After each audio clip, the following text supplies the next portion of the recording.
All right, welcome back to the weekly Rotoworld Q&A for fantasy basketball. I'm your host, as always, Noah Rubin, and I'm here to answer any fantasy basketball or just general basketball related questions you may have, give my take on it. We have a few already, but I'm going to let a few more trickle in before I get started. I've already had an eventful day in the NBA. There's only, I believe, 5 games tonight, but this morning, Terry Rozier was traded to the Miami Heat in exchange for Kyle Lowry and a first. If I'm not mistaken, there was some tweets going out last night saying that Kyle Lowry had unfollowed a bunch of Heat teammates and unfollowed the Heat on Instagram. So not necessarily. I think there was clues leading up saying that Kyle Lowry was ready to be traded, and apparently he knew a little bit before it actually ended up happening. So Kyle Lowry is now in Charlotte. There was reports that they have no plans as of now to buy him out, but they are looking to maybe trade him to another team. So he would end up playing somewhere else, which would leave Charlotte with just one less primary scoring option. That's a lot more usage for LaMelo, Miles Bridges, and of course, Brandon Miller, the rookie who has been playing really, really well as of late. I think last 3 games shooting like 43% from 3 and scoring almost 25 points per game. Not something he's going to be able to continue to do over the course of the rest of the season, but he's been playing very well, and this trade will only open up more opportunities for him, and as well as more trades that could be on the way for Charlotte. There was reports that they might be looking to continue to move on from some of their pieces right now. I would imagine guys like Gordon Hayward, potentially PJ Washington. I don't know. I'm spitballing names, so I have no reason to or sources or anything like that. I'm just speculating based on the team's direction, the age of certain players, the production level. Anybody that's probably going to be able to help another team. LaMelo's not going anywhere. Brandon Miller's not going anywhere. Mark Williams isn't going anywhere. But could be a lot of other guys open for business. We also had the injury news of Tyrese Halliburton going to miss at least the next 3 games. I think the next chance he'll have to play is on Sunday against Memphis. So that means Andrew Nembhard, who's questionable tonight, and TJ McConnell will be the 2 guys to run point guard for them for the next few games. I dropped TJ McConnell once Tyrese Halliburton came back, but I'm going to try and pick him back up now that Halliburton's at least going to miss 3 more games. I think kind of seemed like it was a quick return from a hamstring injury. So not surprised that not surprised, but also I guess it is not surprising that he's ending up missing a few extra games to get fully healthy. They have a team that's ready to make noise in the playoffs, so they want to make sure he's healthy for that. So yeah, Nembhard and McConnell are going to be the guys. Isaiah Hartenstein is not expected to play tonight, which means Jericho Sims would move into the starting lineup more than likely. Generally hasn't been a very good fantasy option, but we'll see if he's able to see more minutes now that it's just him and Precious Achiuwa seeing all the minutes at center. The other, I guess, news is Tristan Thompson got suspended 25 games for violating the league's anti-drug policies. No fantasy impact there. He had a couple good games where he was reminding everybody, hey, he is an elite rebounder. But for the most part, that's not affecting their rotation too much and not affecting fantasy basketball. Obviously, there's other injury news going around and things to consider, but I'm now going to move to the fantasy questions or just the general questions. So, hey, Noah, big up to you for once again doing this for us every Tuesday. And I believe starting next week, we're actually going to move to 3 p.m. instead of 4 p.m. Because I will have a guest joining me regularly. At least that is the plan, but going to leave that in suspense as far as who it'll be. But Dennis Smith Jr., Kelly Oubre Jr., Aaron Nesmith, and Dennis Schroeder, any of them 12-team 9-cat head-to-head drops? I don't think any of them are distinctly hey, get rid of him off your team. But I don't think any of them are necessarily holds, if that makes sense. I'm just making sure. I'd say maybe Neesmith is the drop if there is one from these four. That's like a definite. Last two games, obviously, with Pascal Siakam there, played 28 minutes and 26 minutes, had 12 points and 6 points. He's still a top 100 guy on the course of the season, but with Siakam there, he's probably like numbers are just going to dip. And he also hasn't just shot the ball well last two games, so he could pick it back up and be just fine. But I won't say any of them are distinct drops, but any of them are like, oh my gosh, please hold him. Like, do not let him touch your waiver wire. Do you think Mark Williams plays again this year? Man, if I had this answer, I would say yes. I would say he plays basketball again this year. If I want to stretch it to calendar year, then I feel like it's a safer answer, but we'll assume it means this season. I'd say yes, but it also wouldn't surprise me if he didn't, because the recent report was from a few days ago saying he was doing less than he had been weeks prior to that. So I don't know. Could we see him back on the floor in March for like a handful of games and then sitting out the rest of the season? Maybe, because Charlotte obviously near the bottom of the East standings. I would imagine that they're not playing their starters through game 82, and it wouldn't be shocking if they kind of just said, hey, he's not, fully healthy. It's March.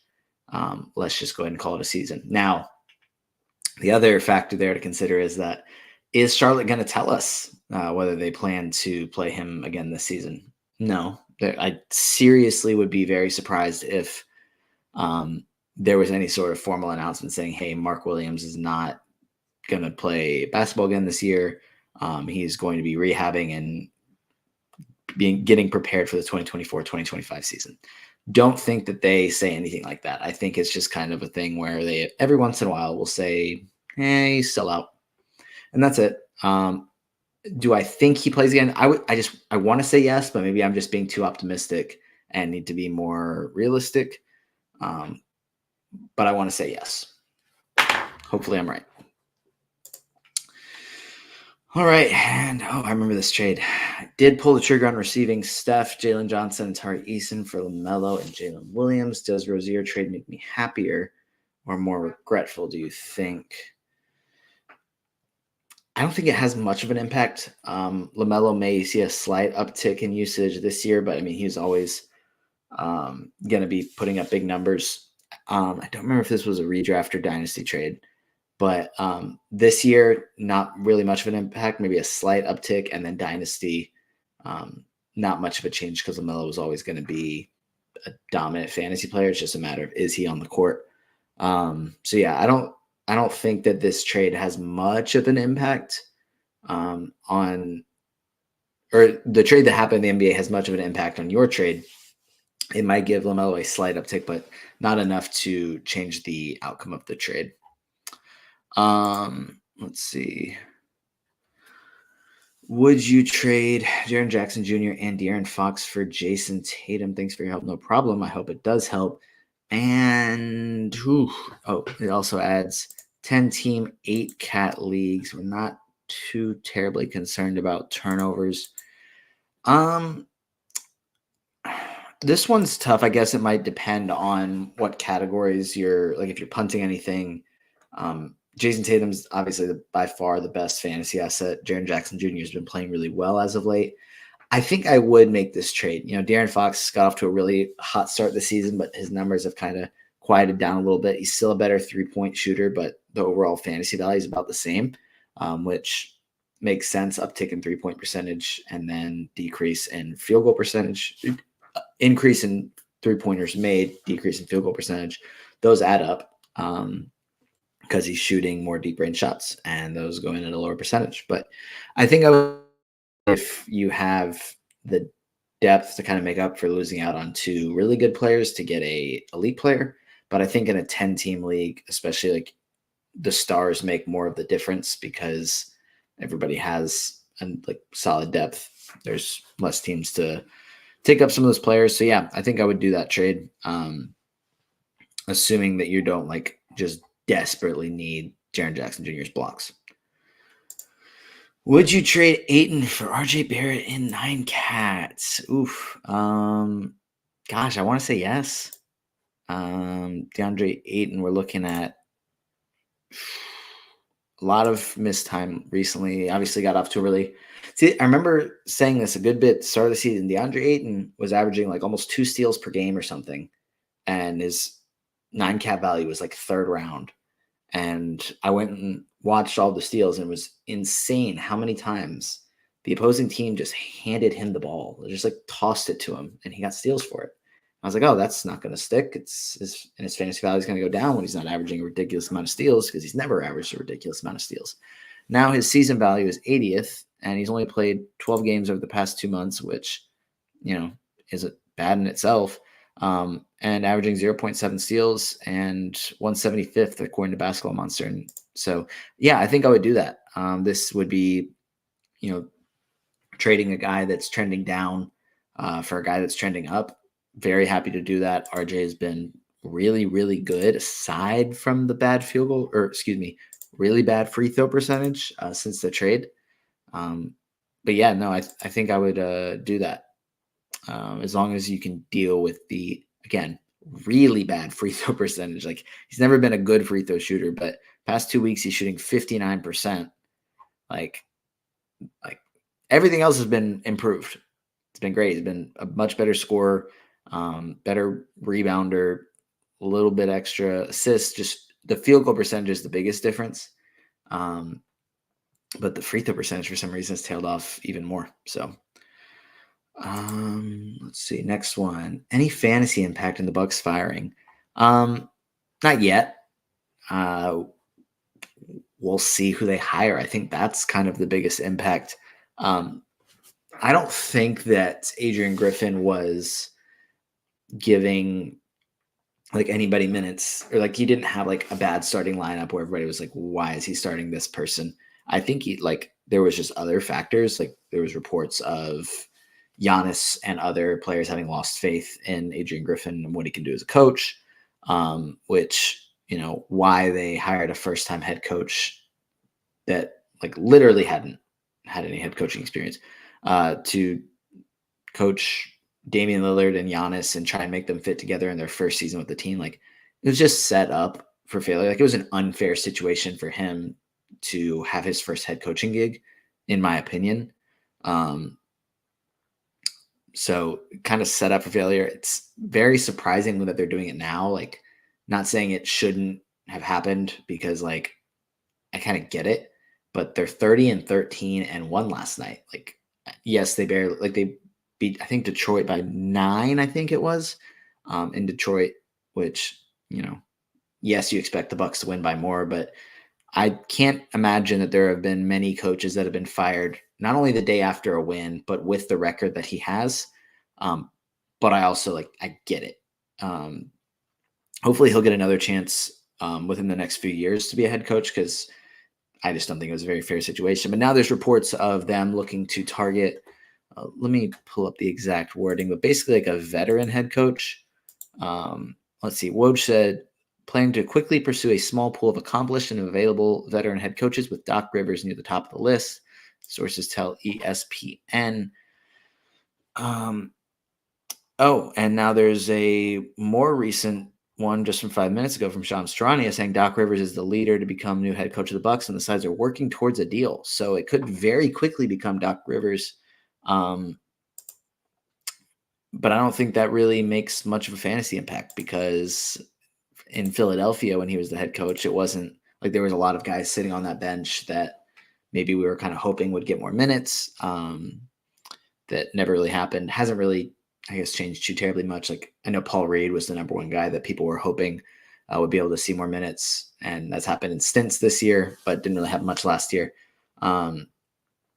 I don't foresee Doc Rivers coming in, assuming he ends up being the head coach, and allowing, for example, like Marjan Beauchamp to come in and play a ton more minutes.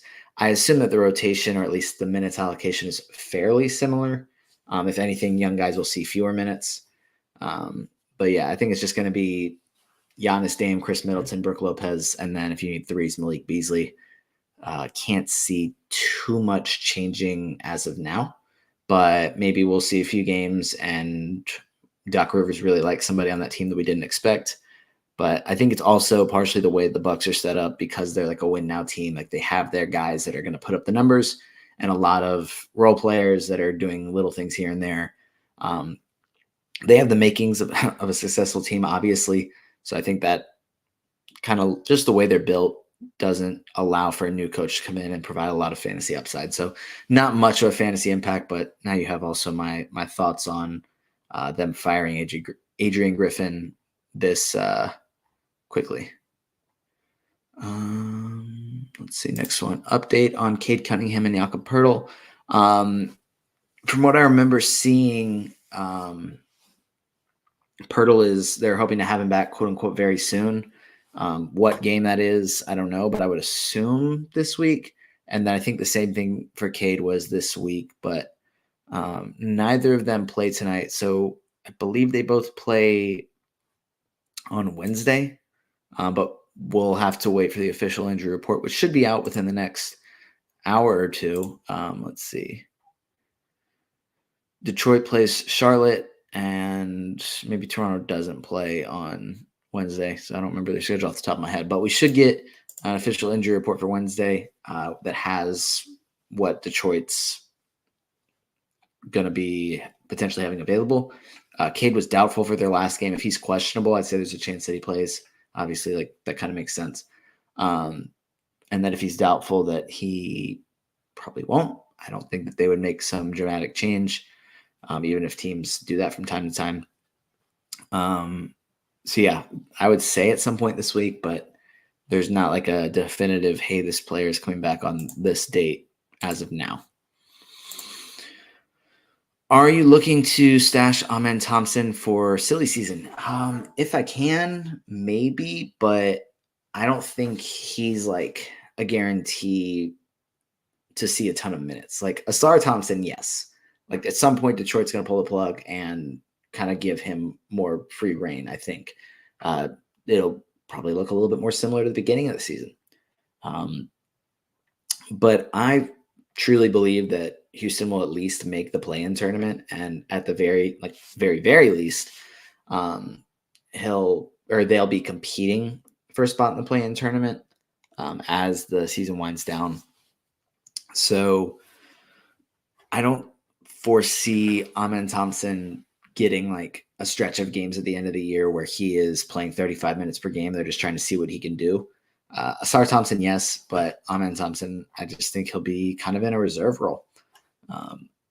Playing good from time to time. When they have injuries or having guys sit out, then that's great. Like he'll be able to put up numbers. But I guess actually, I don't know why I opened with yes, I would, but I don't think I would at this point. Even though we know he's capable of it, I just don't foresee him getting the minutes. Thoughts on Jabari Walker and Kevin Huerter? Walker is a guy that I have to pull up the numbers now. I thought was going to lose out on minutes and lose out on a starting role when DeAndre Ayton came back. But with everybody kind of playing in their last game, he started alongside Brogdon, Simons, Ayton, and Jeremy Grant. That pushed Dwap Reith to the bench.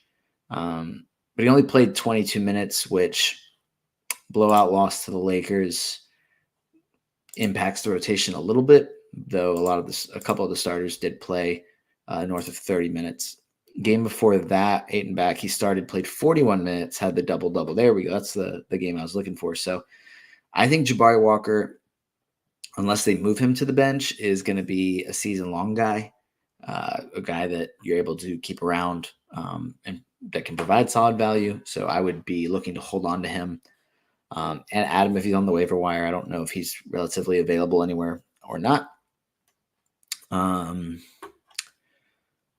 thought there was going to be something I was going to add about that, but I think we're good. And then Kevin Huerter, he's just been inconsistent for me. I don't have him on any teams, but I know I was saying to drop him or having no problem dropping him. And then he's kind of rattled off a couple of good games. Didn't play well against the Hawks last night, but 4 games ago against the Bucks, he had 26 points, 10 rebounds, 6 threes. 2 games ago against the Pacers, he had 31 points on 7 threes. He's just going to kind of be like an inconsistent hit or miss guy. So if you're able to deal with, hey, he's going to play really well some nights, and then other nights he's not going to give you anything, you can deal with that. I'd say it's fine to keep him around. But he just hasn't been consistent at all this year. So hopefully he's able to kind of take this stretch of games that he's played fairly well every other game and keep it going. But not like, oh my gosh, you have to hold Kevin Huerter no matter what at this point. All right. 12-team 9-cat. Would you trade away Zach LaVine and Tyus Jones for Tobias Harris and Bogdan Bogdanovic? Oof. Let me see. I have no problem trading away LaVine, but Tyus Jones has been awesome. And I know Bogey has been really good over the course here. He's been a little bit quieter as of late. Just not, I guess, hitting shots at the same percentage. Last few games, the steals have been kind of but he's been overall pretty good with steals this season. That's a tough one. I think it's very close. I'm going to pull up Tobias Harris's numbers this year just to double check. But I guess team actually, hold on, let me look. Or LaVine, Bane, trade Jones for Tobias, Bogdan, and Kennard. Ooh. Goodness. Let's see. Desmond Bane's going to be back in like 6 weeks. So I guess if your season's still going on and you can make or still be alive in the playoffs when he comes back, then sure, you can trade for, or then I would hold on to Desmond Bane. I think I'd rather do this, though. I'd rather do LaVine, Bane, and Trey Jones for Tobias, Bogdan, and Luke Kennard because, yes, Bane will be back in 6 weeks, or maybe it's 5 weeks at this point. But let's just say that Memphis isn't going to say, hey, we're in the lottery, firmly in the lottery. John Morant's out. Like, we don't really have a shot at doing this thing. Let's just play Desmond Bane a few games and then kind of sit him for the rest of the year.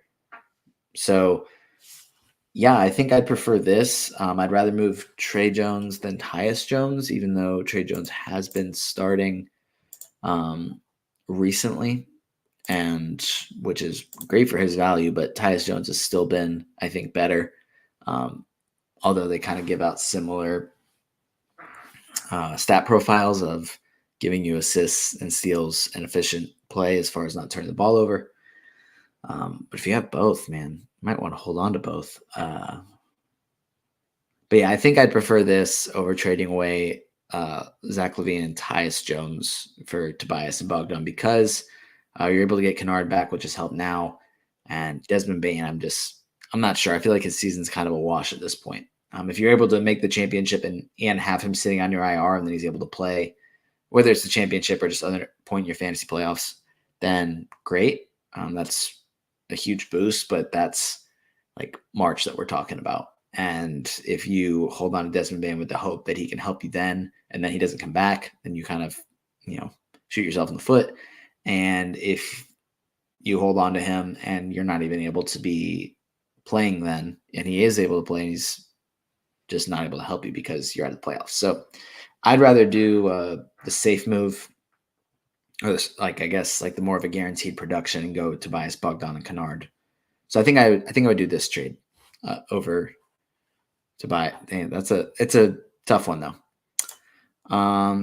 Any concern for Dante DiGiorno's slump? And just to clarify, that is not autocorrect. That's his name because all he does is deliver W's. If I hadn't seen your profile when Zach was on the show and confirmed that it wasn't Zach, I would think that this is him.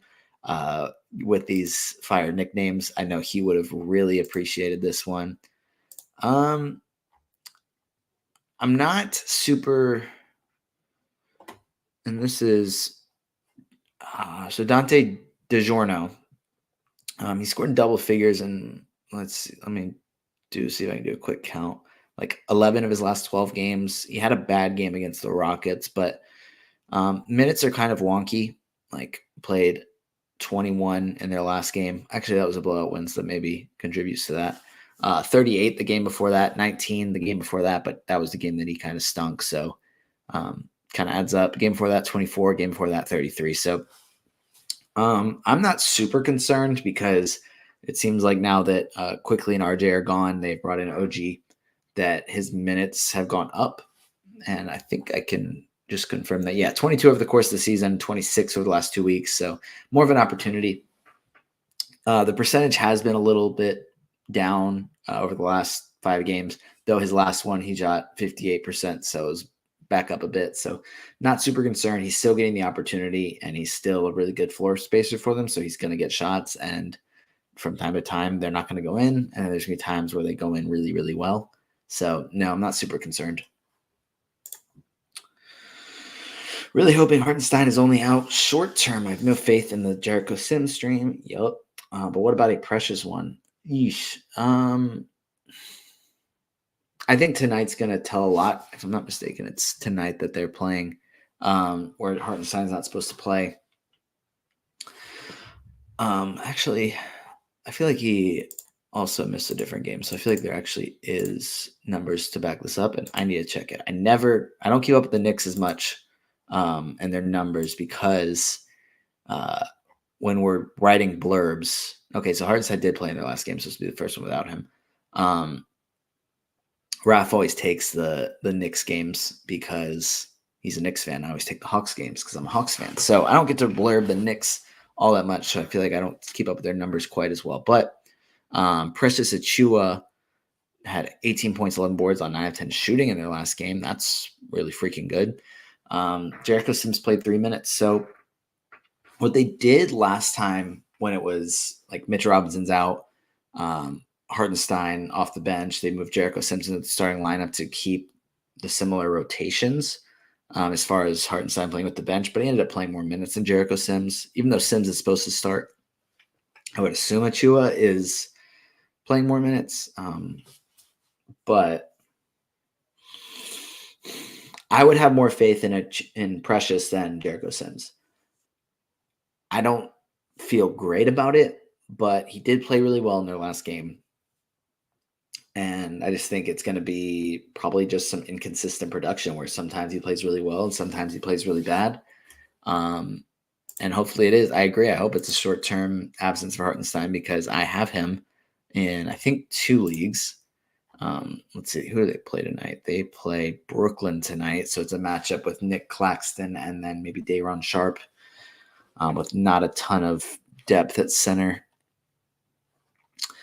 I would be, you know what? Also, it's only 5 games, so I think I'd be fine streaming Precious tonight.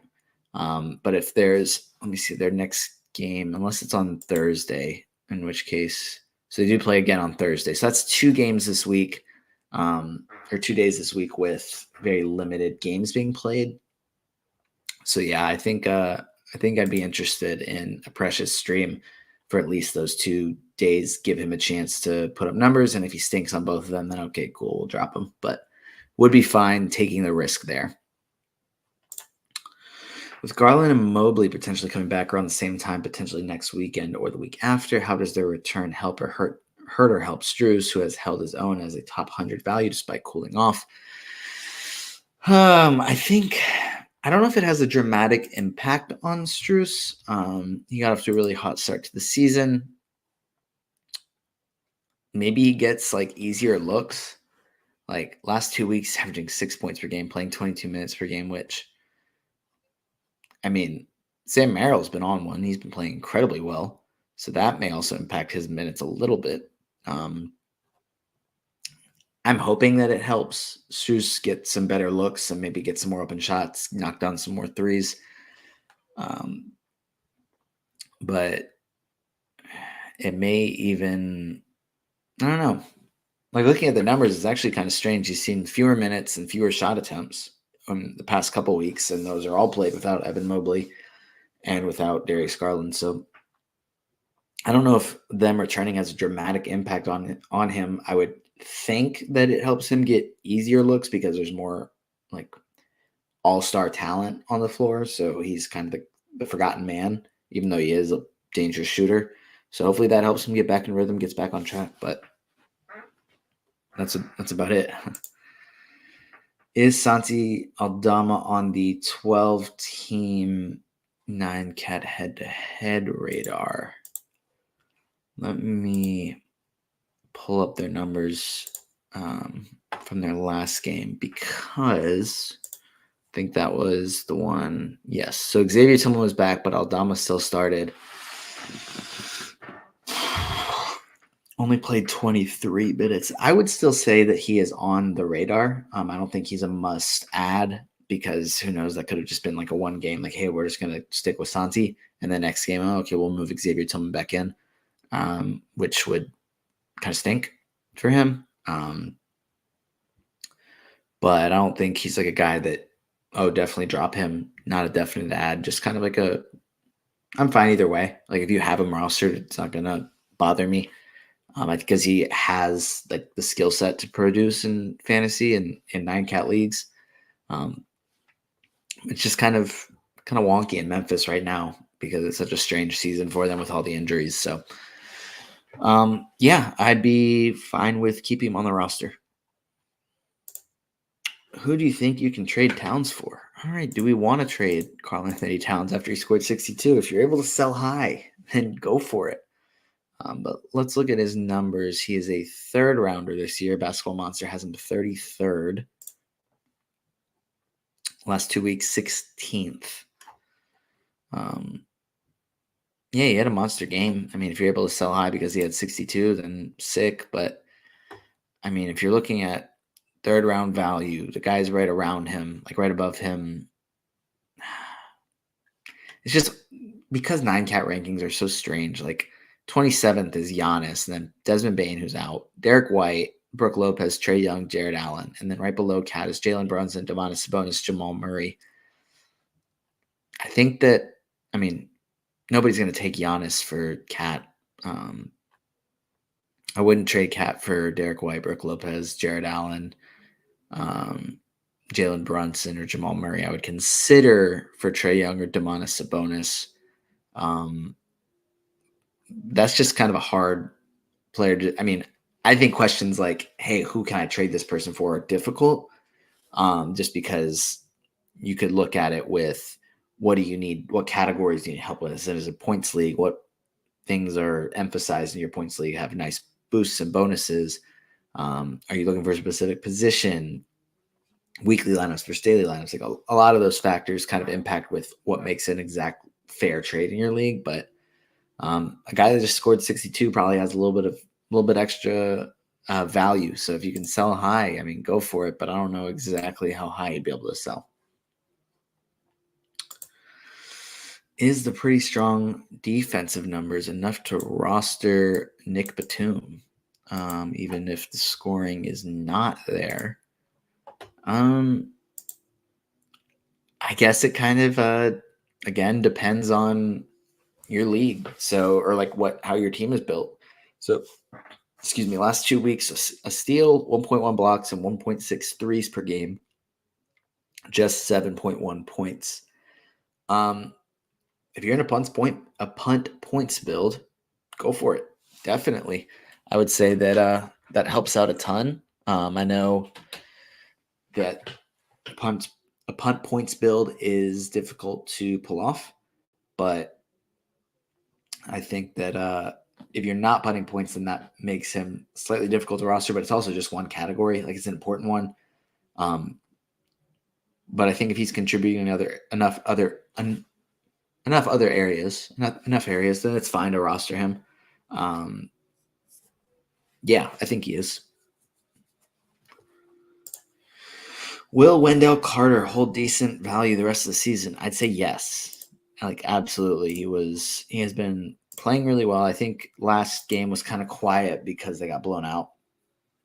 But Basketball Monster has him 45th of the last 2 weeks. Last year, he was 105th and 83rd the year before that.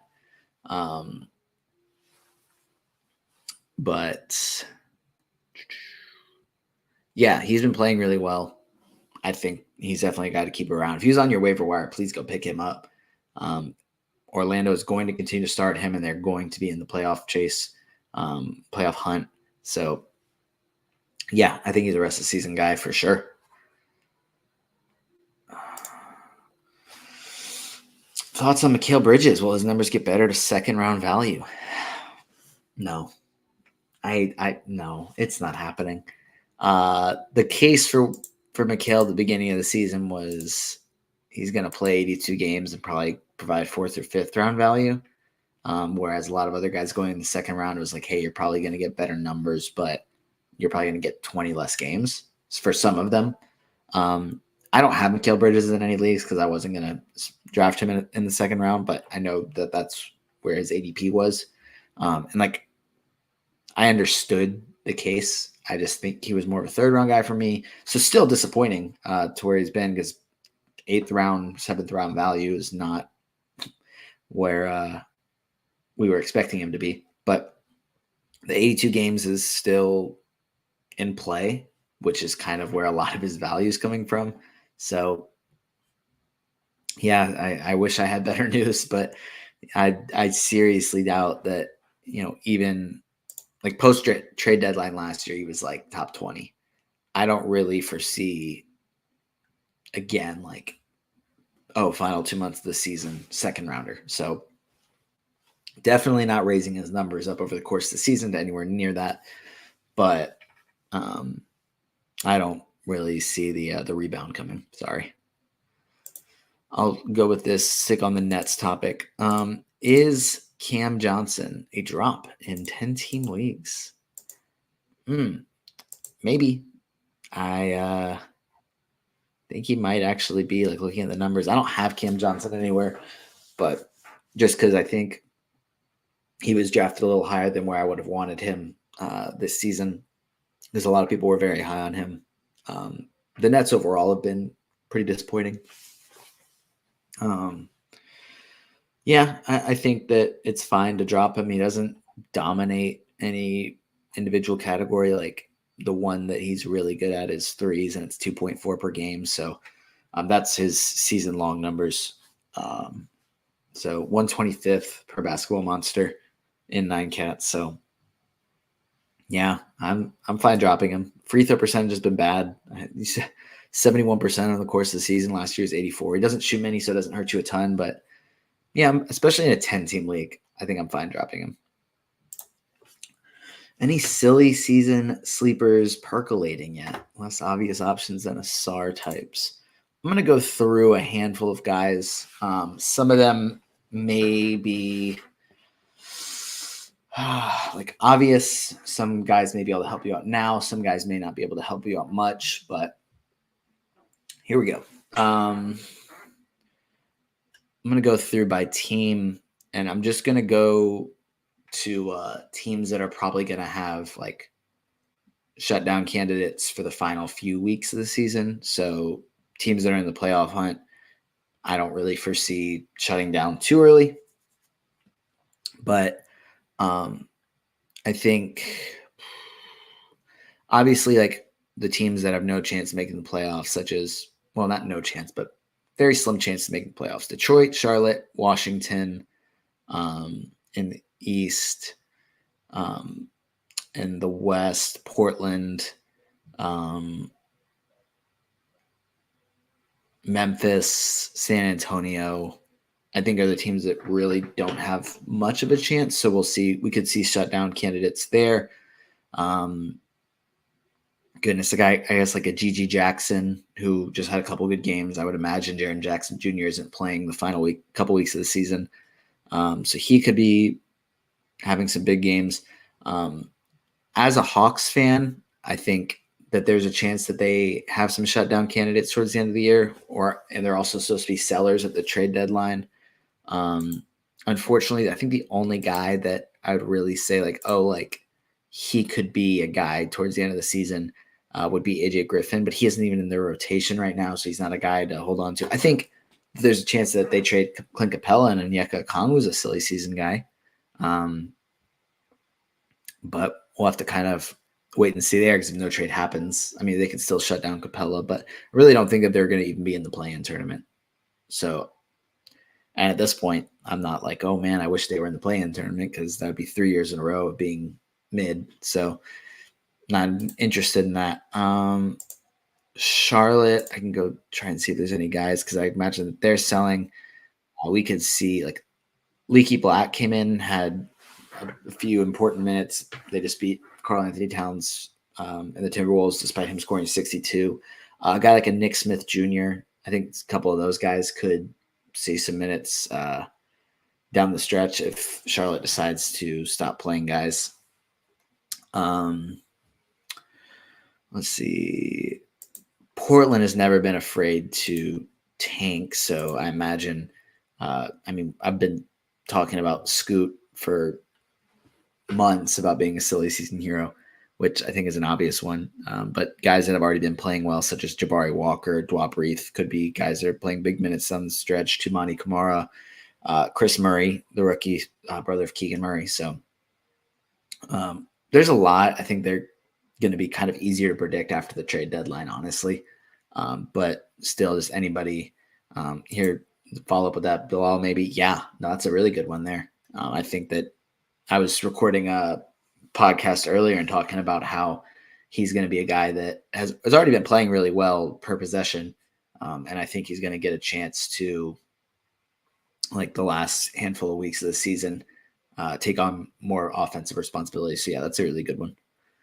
I'm going to answer that Dynasty question here in a minute. I'm going to do a couple others first. Is Scoot a drop at 9 cat because he hurts you in field goal percentage, free throw percentage, and turnovers? That is true. I don't think Scoot is a must hold right now, especially because they're fairly healthy now. He's come off the bench like last game, played 23 minutes, scored 4 points, had 2 assists, 3 turnovers, shot 1 of 6. Like, there's no reason to keep him around if you have a very competitive team that needs to win field goal percentage, free throw percentage, and turnovers.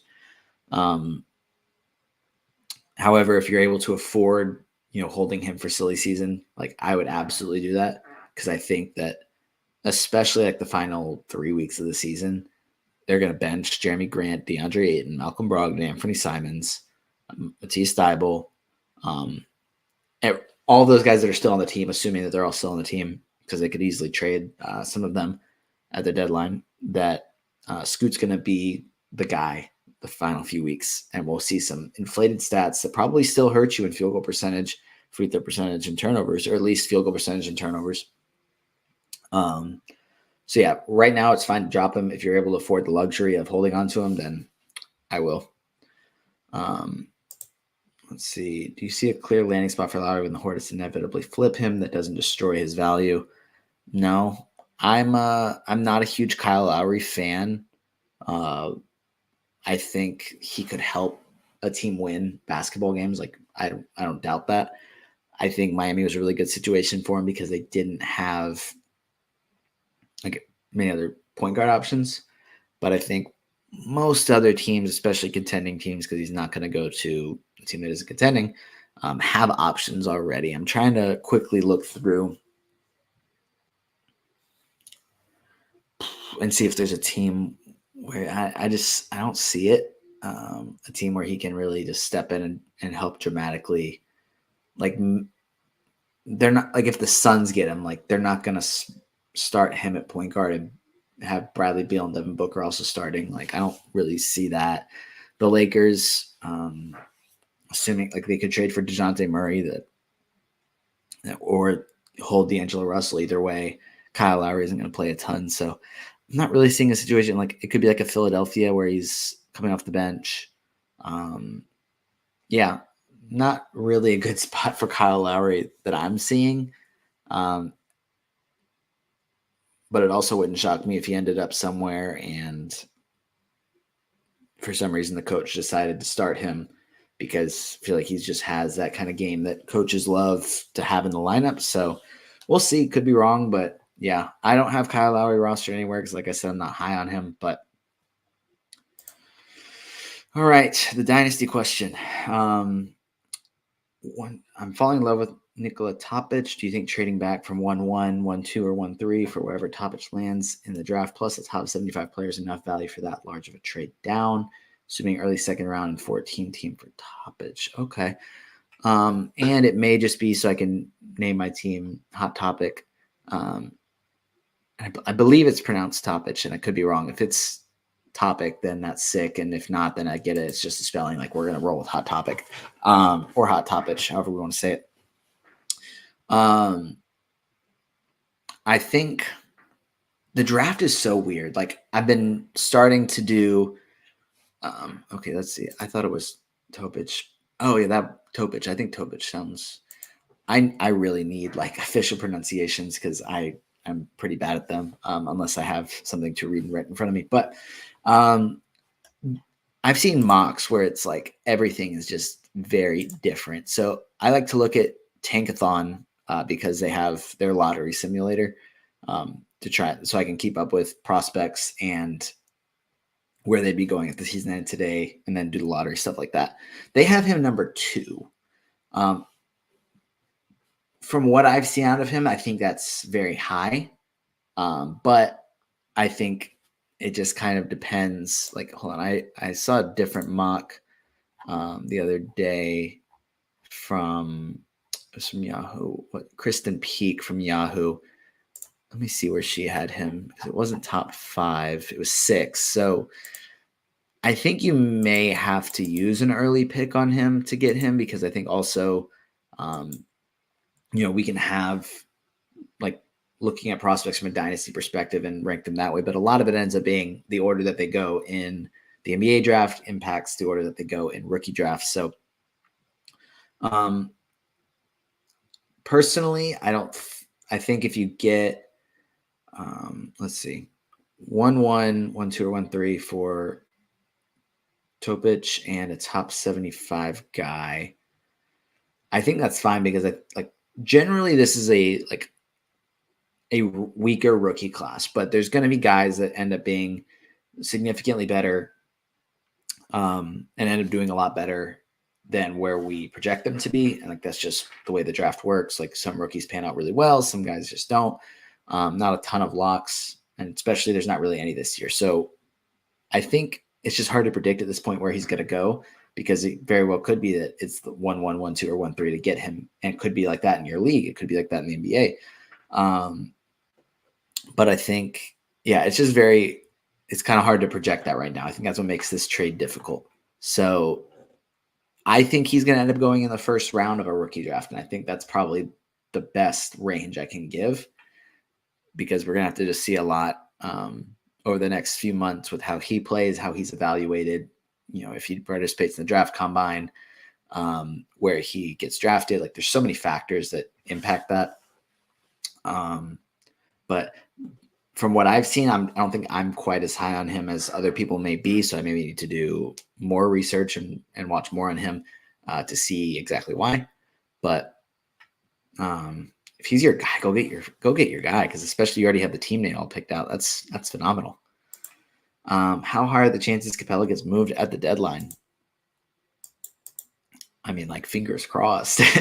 I think it would be really great for Onyeka Okongwu for Capela to get moved. I think it also just makes sense because the Hawks are not a contending team. Capela is not playing to the same level that he was a few years ago, but he can still help a team by rebounding and playing defense, even if he's not as good of a defender as he was a few years ago. I think he can provide value to a contending team. The Hawks are not a contending team. They need to see if Onyeka Okongwu is the starting center of the future because it is a little bit concerning to me that they haven't felt comfortable moving off Capela yet. But they've had no problem trading John Collins because of how good that Jalen Johnson was, which I know there was other factors there. It wasn't just because of Jalen Johnson, Sadiq Bey being there helped, and John Collins playing poorly influenced that. But Jalen Johnson earned minutes quickly, and because he was playing well, they weren't afraid to move him into the starting lineup. That hasn't happened with Okongwu, so it's a little bit concerning to me. But I'd like to see what we're looking at, and I'd love to see Capela moved to help a contending team. So we'll see. I'd like to say like there's a 60% chance that he's moved because it seems like the Hawks are going to make a ton of moves, and it would make sense for the Hawks to make a ton of moves. Probably the most realistic scenario is to do a mini rebuild. I'm thinking like I don't know, I guess my Wi-Fi just cut out there. Sorry. In my mind, to try and rationalize it, I look at what the Suns did with Devin Booker, where they kind of stunk for most of his career, and then all of a sudden were able to finally put a contender together, and it took a really long time. And thinking that, okay, like Trae Young was still drafted, like I think 3 years after him. So they could do a quick mini rebuild, move off some guys, draft well, make other moves, bring in players via trade, and potentially quickly do a rebuild around Trae Young. Like, I think that's possible.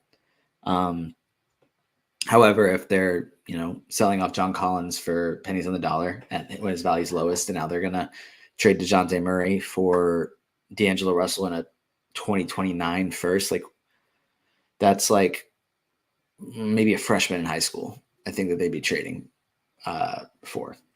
So, and rerouting D'Angelo Russell. So what the Hawks are doing doesn't make a ton of sense to me. Hopefully it will after the deadline, but my belief isn't there. So I'd like to say Capela definitely gets moved, but I think it's just kind of like we have to wait and see. I'm sure rumors will heat up over the next couple of weeks, but we'll see. I'm a frustrated Hawks fan that wishes he could tell you exactly what they're going to do, but they've tended to kind of change directions back and forth the last few years, from contender to rebuild to contender, and now back to rebuild. It doesn't make much sense. So hopefully that's about all I have, but I guess here's Cow Chat's thoughts. The Hawks will move Capela the 1 year he's posting top 5 value and all the bigs are injured just to screw with us. Or trade him and then go sign Daniel Tice. I think, if I'm not mistaken, Tice is with the Clippers. So maybe they'll trade him for Tice and get like a second round pick. And that'll be something that the Hawks do.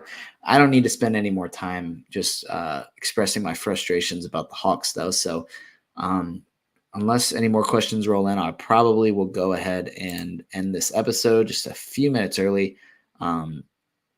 And give the reminder that the plan is to start this an hour earlier next week with a fun guest that will plan to be a recurring guest. So it's not just me talking into the camera for an hour straight. And I will have somebody else's voice to kind of switch it up and make it more pleasant for everybody that's listening and give more insight into any questions that you have. And let's see. One more Dynasty / Hawks question. Okay, you're speaking my language. That's totally fine. Where's Jalen Johnson rank at his position in Dynasty for you? I have my Dynasty rankings right here. And his position, I guess we'll call him power forward. Then I guess he would be like, I have him 36th in my Dynasty rankings, but I think everybody is kind of hard to qualify. Like, Wemby's probably a center, but he has power forward eligibility. Tatum has power forward eligibility, and he's probably a power forward in their starting lineup, but I consider him a small forward. So, like Giannis is ahead of him. Scotty Barnes is ahead of him. Mobley's a center, even if he's starting a power forward. I have Banchero ahead of him. Jaren Jackson Jr. ahead of him. Lauri Markkanen ahead of him. And I think that's it for power forwards. So whatever number that was, like 6 or 7, is where I have Jalen Johnson as far as Dynasty power forwards, but I have him 36th overall, and I wouldn't be surprised if he was higher in the next time I update these.